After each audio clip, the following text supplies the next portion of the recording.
Assalamualaikum warahmatullahi wabarakatuh. Anak-anakku, kembali lagi kita belajar PLH Pendidikan Lingkungan Hidup. Jadi sekarang kita sudah masuk ke pelajaran 2, yaitu pola hidup sederhana. Jadi kalau berbicara pola hidup sederhana berarti gaya hidup yang disesuaikan dengan kemampuan dan kondisi lingkungannya dalam masyarakat. Jadi, hidup sederhana itu bisa diartikan sebagai keadaan sikap dan perbuatan kita yang tidak berlebih-lebihan, tidak sombong, serta tidak memamerkan diri. Kemudian, perilaku hidup sederhana. Jadi, tahukah kalian bagaimana perilaku hidup sederhana itu? Jadi, apabila kita ingin menerapkan pola hidup sederhana dan ramah lingkungan, berarti harus banyak belajar dan mengetahui keadaan sekitar lingkungan kita. Sebagai contoh, apakah orang-orang di lingkungan sekitar kita bergaya hidup sederhana atau tidak?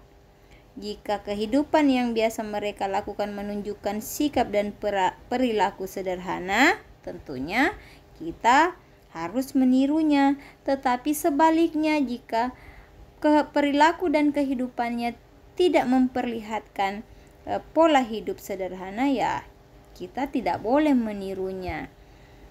Jadi ada beberapa sikap yang perlu dikembangkan berkaitan dengan pola hidup sederhana. Yang pertama, menghargai perilaku orang lain yang sederhana dalam memakai atau menggunakan barang sesuai kebutuhan. Kemudian yang kedua, meniru atau meneladani para pahlawan yang hidup secara sederhana, tetapi walaupun dia sederhana, dia tetap memiliki semangat juang yang tinggi. Kemudian yang ketiga, memahami bahwa sikap dan perilaku sederhana itu adalah amal kebaikan. Kenapa? Karena dengan perilaku sederhana itu akan menjaga kerukunan hidup. Kenapa dikatakan menjaga kerukunan hidup? Misalnya, tidak pamer kekayaan yang dapat menimbulkan iri orang lain. Jadi kalau kita hidup sederhana, orang tidak akan iri kepada kita. Akhirnya kita akan tercipta kerukunan di antara sesama. Kemudian yang keempat, melatih mental kita untuk selalu siap melaksanakan pola hidup sederhana dan tidak pamer. Kemudian yang kelima, menerapkan pola hidup sederhana dalam lingkungan keluarga maupun lingkungan masyarakat. Kemudian, membiasakan diri dalam melaksanakan pola hidup sederhana itu sangat bermanfaat bagi kita sendiri.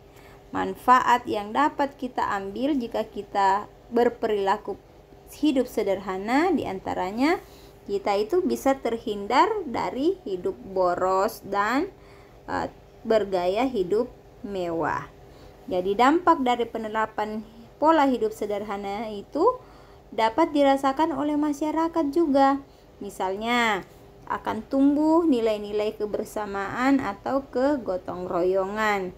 Jadi dengan pola hidup sederhana berarti kita telah mengikis dan menghilangkan kesenjangan sosial. Kesenjangan sosial maksudnya perbedaan di antara kita. Yaitu dengan hilangnya perbedaan itu berarti kita tidak akan kelihatan mana yang si kaya dan mana yang si miskin. Semua terlihat sama. Jadi kesenjangan sosial itu akan menimbulkan kehidupan yang tidak harmonis dan tidak rukun.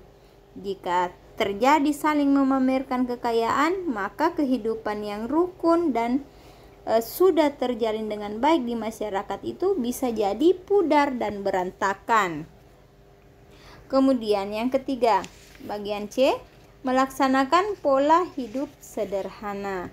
Jadi kita ini sebagai manusia perlu melaksanakan pola hidup sederhana baik di dalam keluarga atau di lingkungan sekolah maupun di lingkungan masyarakat.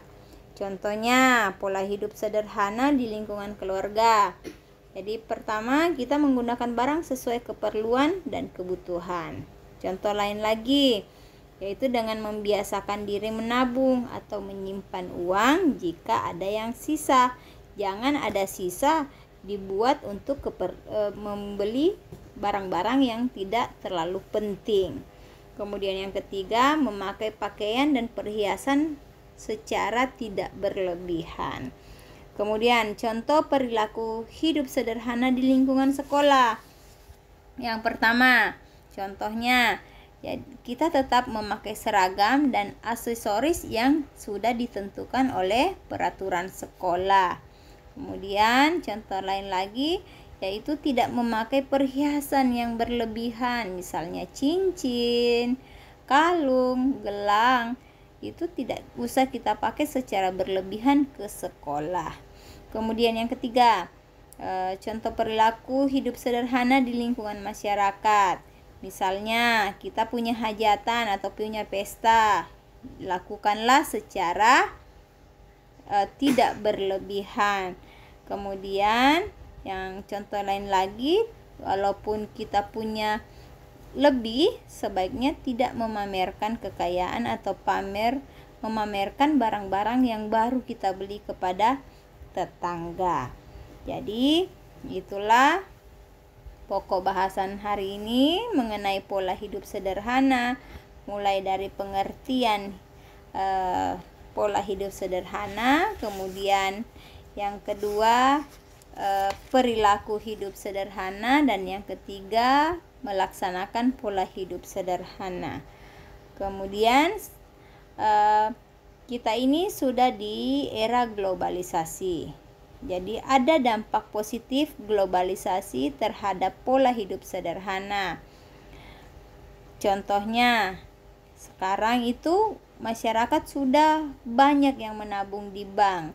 Kenapa? Karena sudah banyak menerima informasi bahwa dengan menabung di bank itu kita punya banyak keuntungan, kita bisa mendapatkan banyak keuntungan.